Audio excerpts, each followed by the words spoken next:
Would you like? No, but I don't, yeah, I was going to say I don't need just. So thank you for the invitation to come speak to you today. I had met with you, I think it was in January, and we had talked about the 2018 conditional goal for expanding and improving access to library materials by providing at least one alternative platform that supports streaming and or downloadable formats. And we had reported that to our board as completed in October 2018. This was a $10,000 conditional grant, and continuation of the services is dependent upon that funding. To meet the goal, the library system looked at several different formats, but in May through September, we provided an alternative ebook format, a platform utilizing a new vendor for those 4 months. But this was a pay-per-use service, and the pricing was based on population, and we had no control on capping the cost on that service. And so we deemed it to be unsustainable and stopped doing it at that time. But we continued to look at other formats. Kanopy was one of the main things that we focused on, and it also is a pay per patron selection.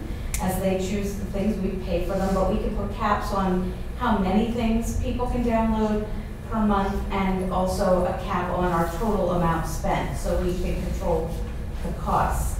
We made that purchase and signed the contract within the 2018 budget year, but we had our main software called Sierra.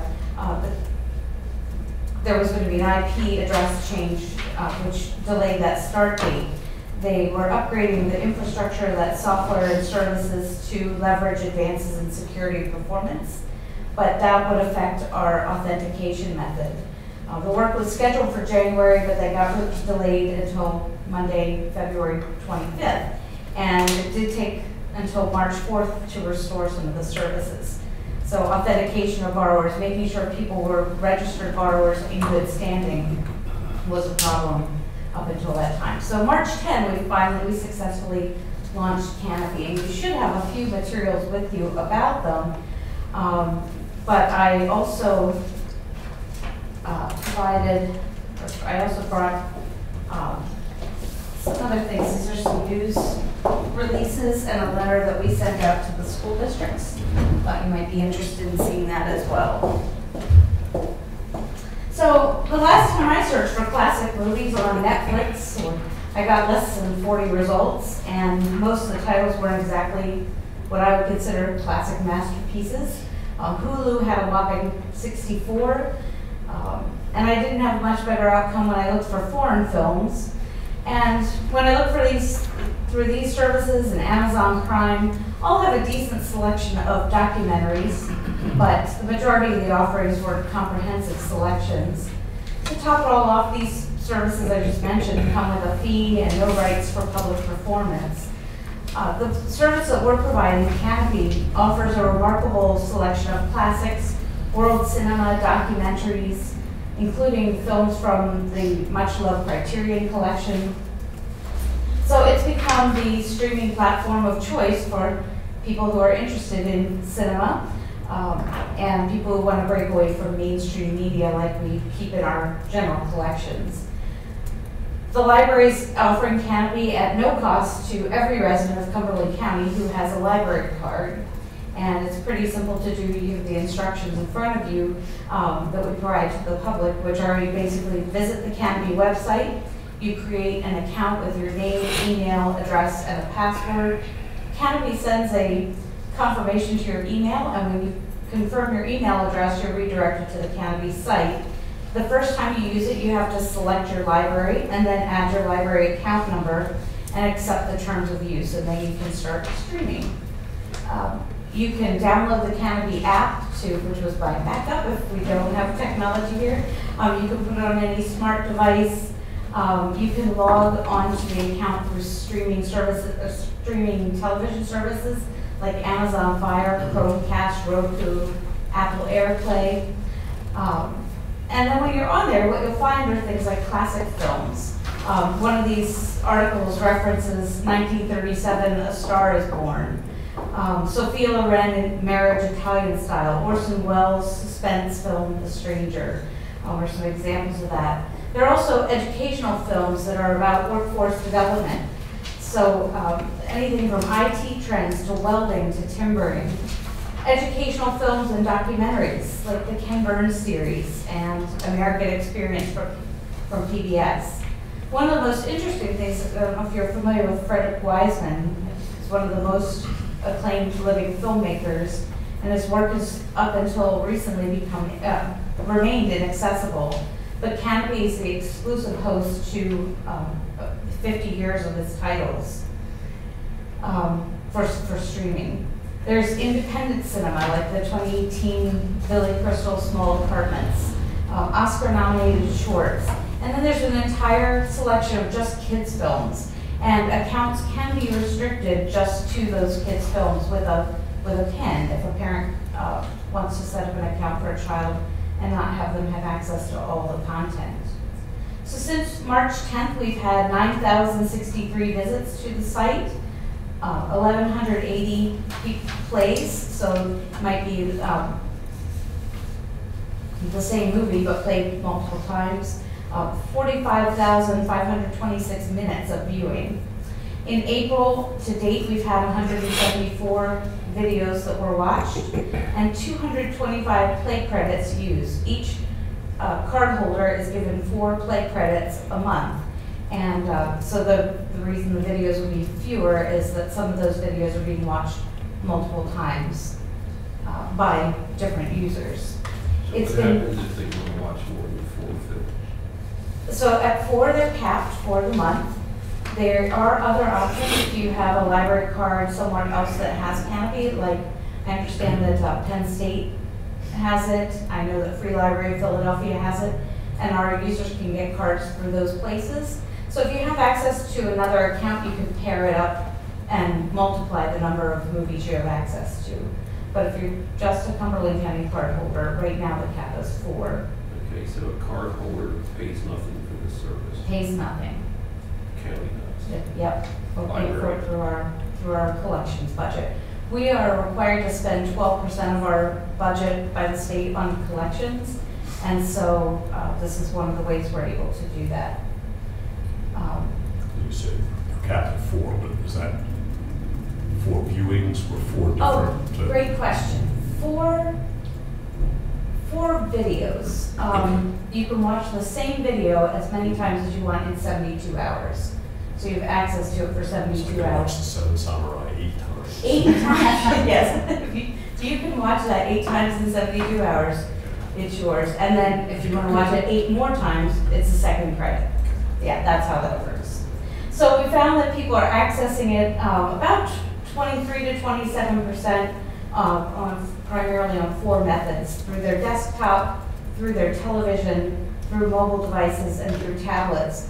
And then there are less than 1%, but there are people using gaming devices and e-readers. People are learning about it through our website primarily, but also just finding if they know about Kanopy.com. A few people found it on Google. A lot of people found it through Facebook posts. 11 people found it through an email blast that we did to all cardholders with an email address. And 36 people accessed it through Cumberland, through the news article. And we got feedback from some of our users saying things like they're satisfied with the films, especially the classic films. A lot of comments about people wanting to see an increase in the number that we offer. Ones that were rabid old movie fans and they had the demise of Filmstruck, so this is right up their alley. Many people saying they became aware of it through the public library. They're happy with the selection of shows, the streaming. It makes a nice supplement to their Netflix and Amazon Prime.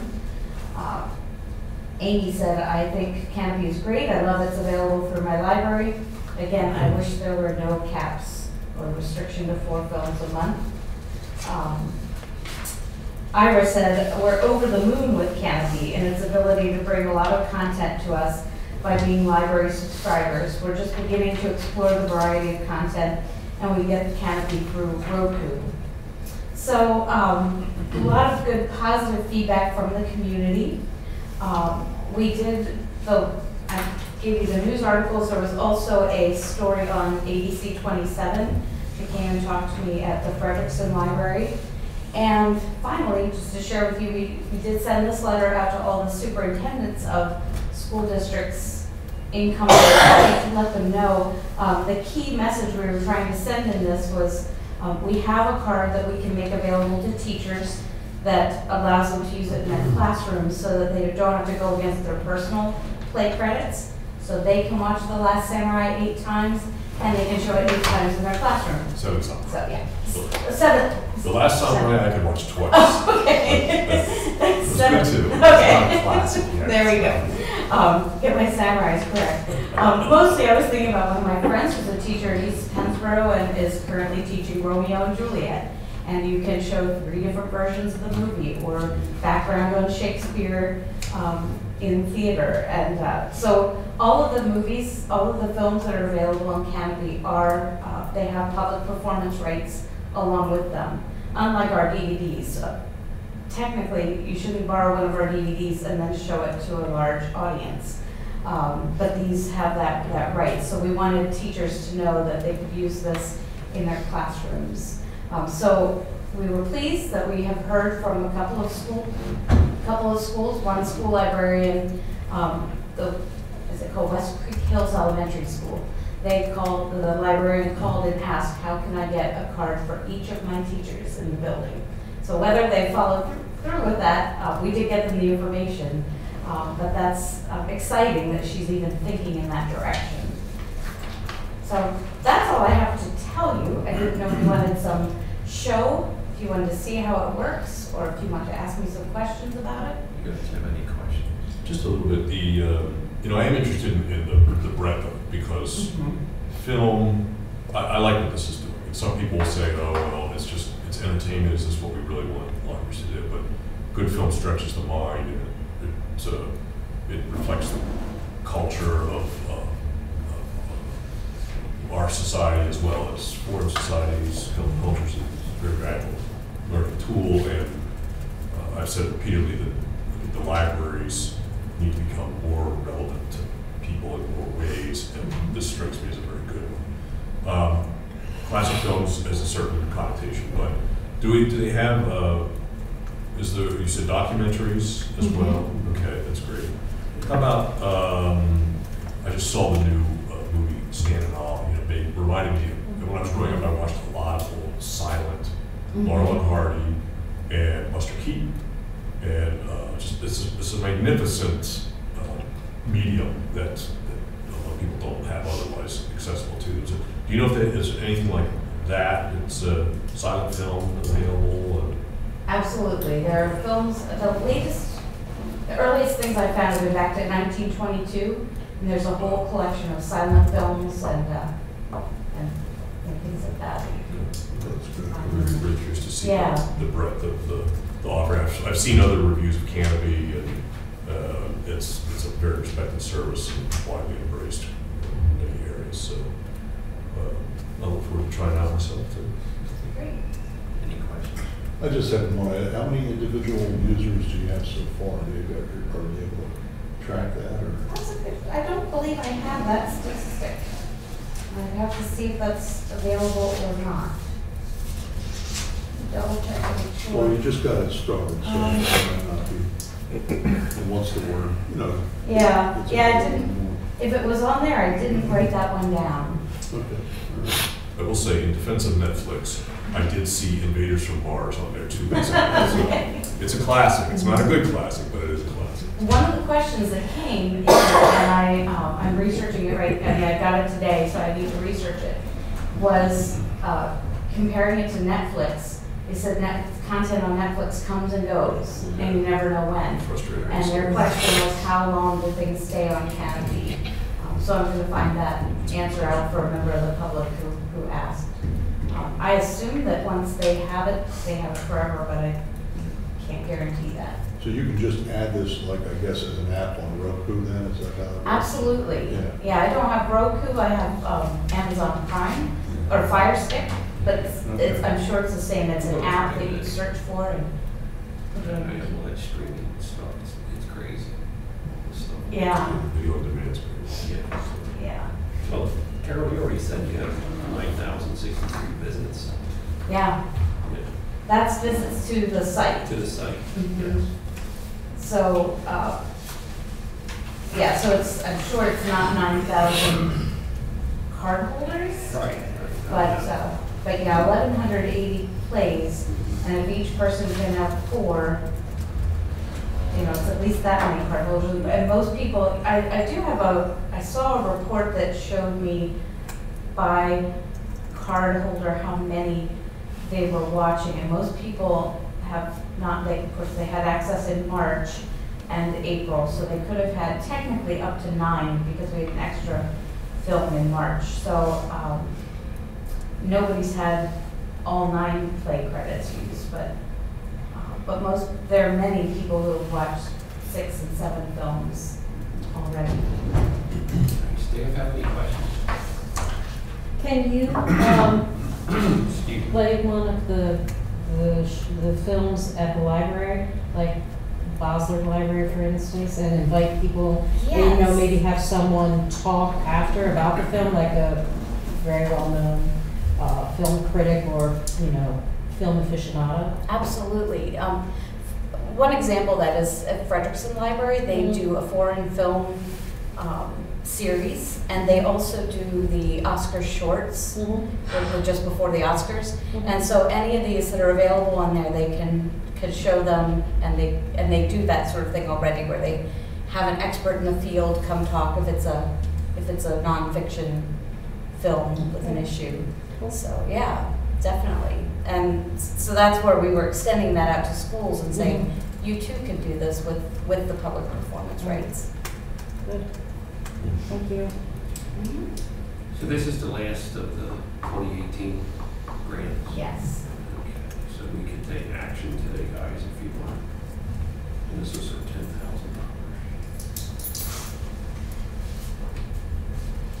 Okay, so this would be, I'll make a motion to authorize the release of $10,000 to the Cumberland County Library System to support the county.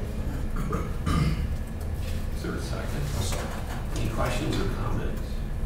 All in favor, say aye. Aye. Aye. Motion carries. Thanks, Carol. Good luck with it. Thank you. And thank you, Jen, for your trouble. We didn't use it. Thanks, Carol. Thanks.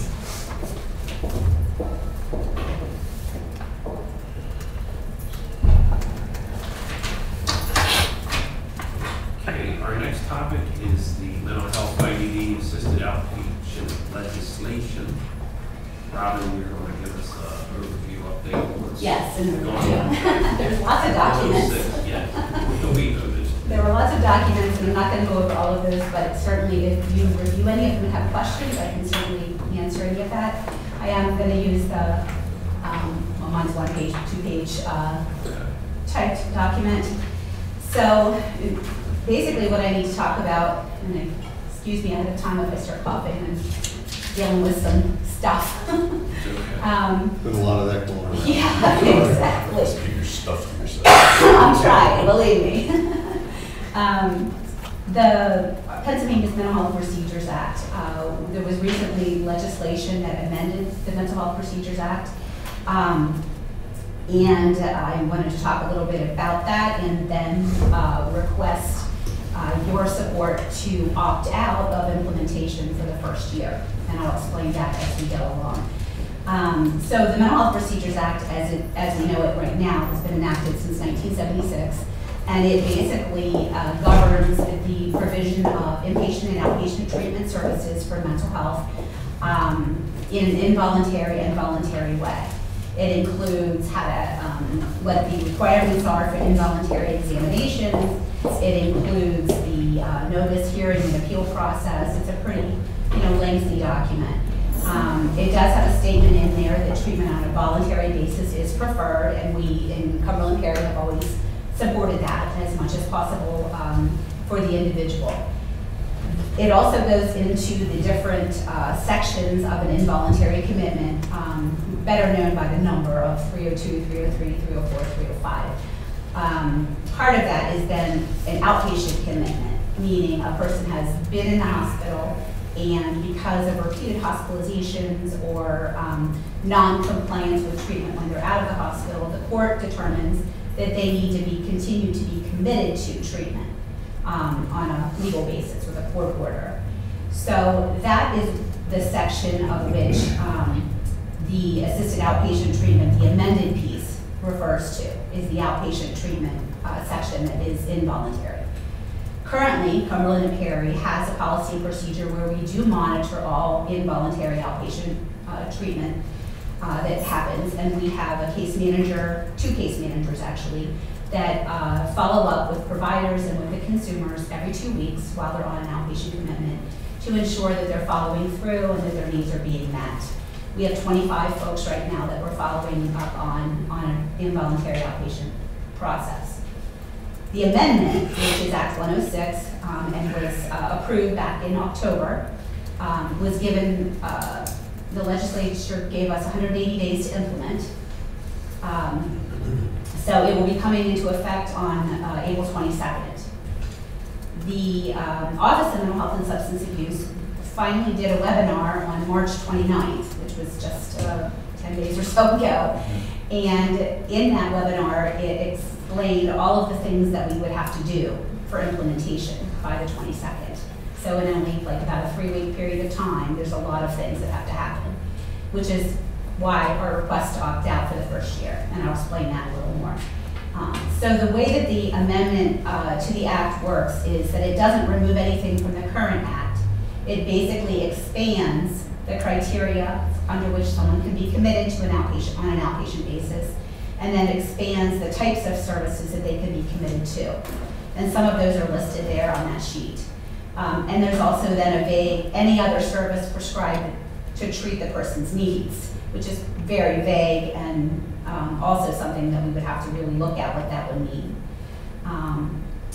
During the webinar, the Office of Mental Health, like I said, went over all of the requirements and expectations of the implementation of the service. There were a lot of things in terms of the development of the specific treatment plans, engagement with providers, both outpatient providers, service providers, as well as hospitals, a number of steps that we would have to take, including requiring case management service being provided to each person on that type of commitment, as well as, like I said, expanding the types of services that we cannot currently commit someone to on an outpatient basis, such as specifically peer support services, financial services, housing or supervised living services, and alcohol and substance abuse services if the person also has a mental illness. Those are things that we cannot currently commit anyone to. So because of the extensive steps that we have to take to look at implementing such a thing, we wanted to come and talk about opting out for this year. Each year, part of the webinar stated that each year a county can choose to opt out of implementation, but it has done on an annual basis. So for this year, it's actually only 8 months because we'll have to decide by December whether we're implementing for next year or not. But for this year,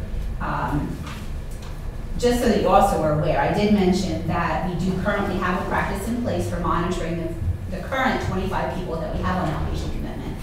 And we're pretty effective at doing that. We're actually one of the few counties that has that in place. Many of the other counties, even though the involuntary outpatient is part of the law, many of the other counties don't follow it like we do and have someone assigned to doing that. So we do already have that in place, and that's been pretty effective, and we work pretty closely with our court system. What we would really need to do is really work hard with providers and the hospitals to get a good collaboration and coordination of this process, which I think is going to take more than just a couple weeks to do. So at this point, implementation is scheduled for 4/22. Our office prefers to opt out for the first year, and then we would by December, have things in place to look at whether we were ready to implement it for the subsequent year. It is an annual thing. If we would opt in, if we would not opt out now, we would have to provide it through the end of the year, and it wouldn't be till the end of the year till we could decide to opt out, and that's each year. You can't start it and then say, oh, we're not going to do it. Do you have any questions about any of that? I know I went over it really fast, and it's a lot of information, but What are the big changes between the prior law and the biggest, and the new law? the biggest changes are the number of services that individuals can be committed to against their will. Okay, and those are listed on the sheet. So it mainly pertains, the new law mainly pertains to involuntary treatment? Correct. Okay. Solely, yes, solely involuntary outpatient treatment. All right. So if we were to opt out just because there's a lot of things we need to prepare for this year, do we, I mean, how long can you keep opting out? You seem to indicate you could opt out. Forever. And I don't know that we necessarily would, because we do see some value to this. There are times where individuals may continue to see their psychiatrist, but not take their medication. There may be times where someone may continue to see their therapist, but not be making any progress, or not be following the rules of their housing or whatever, and this allows commitment to those services as well. So I wouldn't see that we necessarily would opt out ongoing, but I do feel like we need, and Annie and Brian and I have talked about this, like we need some time to really develop what that would be, since we didn't find out all of that until the 29th. Well, I assume it would not have been enacted unless it was something that, you know, be Correct. for those who suffer from mental illness. You know, but, you know, as with everything, it's never easy, it's No, complicated, right? So do you think a year's time would give you enough, is that enough to prepare to implement it, or, and actually, you know, maybe identify the benefits of how it's going? Right, and that I think that is what we would look to do, is spend the next 8 months actually through December to figure out what all we need to do, make those connections and coordination with the agencies that we need to connect with. Part of the problem being that we only have one inpatient facility in Cumberland County, all of the rest are in other counties who may have different understandings of this law or how they're implementing it, so we have to make connections. Holy Spirit? Yes. Yeah. So, and psychiatric inpatient, yes. Are they up to date on the new law? They are aware of it. I know that the crisis intervention worker, our supervisor, did attend or view the webinar as well, because we actually had a discussion about that this morning. But as far as the inpatient facility, I haven't touched base with them as yet. And your reference to the benefit of it, the bill came about because of a lot of the family members being concerned for their loved one that they were not following through on treatment and needing some other way to enforce that. And that is where there actually was a lot of opposition from the consumers, from the individuals in recovery themselves, because they felt like it needed to be their own decision. But the family members were very adamant in their concern that there needed to be that extra push or extra commitment to get folks compliant with treatment. Do you know what the final vote was in passage? I have no idea. I can look that up. It's House Bill 1233 of the last session. Yes, yes. I don't know what the actual vote was. I'll do a little more research on it, but I think, thanks for coming in, and I think, as with a lot of things that are new, first of all, they just held a webinar A couple weeks ago, a yeah. couple weeks ago. That doesn't really give you an awful lot of time to prepare. Yeah. They've also changed all of the commitment forms to allow for this change. And so that in and of itself will be an adjustment that we need to have discussions with and all of those kind of things too. Rather, so you have to get Perry County's. We Okay. are scheduled, I'm scheduled on Monday to go to Perry County's Commissioners meeting and request the same support from them that it's okay to opt out because the law requires that we have commissioners from our counties approve that or support that. Yeah. Is that gonna be, because we're a jointer county, right? I saw some page in here, something about jointers, but is that, do we have a different set of things that we have to do because we're a jointer, or? Just that I have to do it twice. That's it, okay.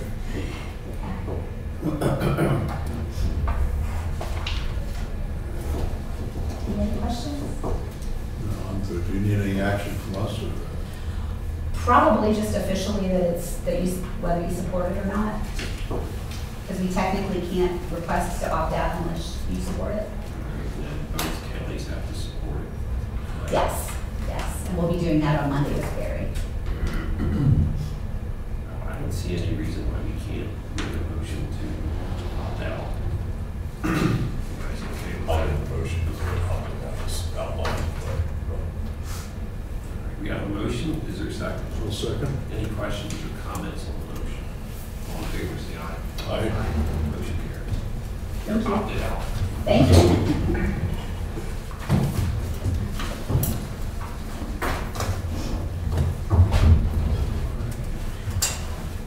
Do we have any other business to discuss?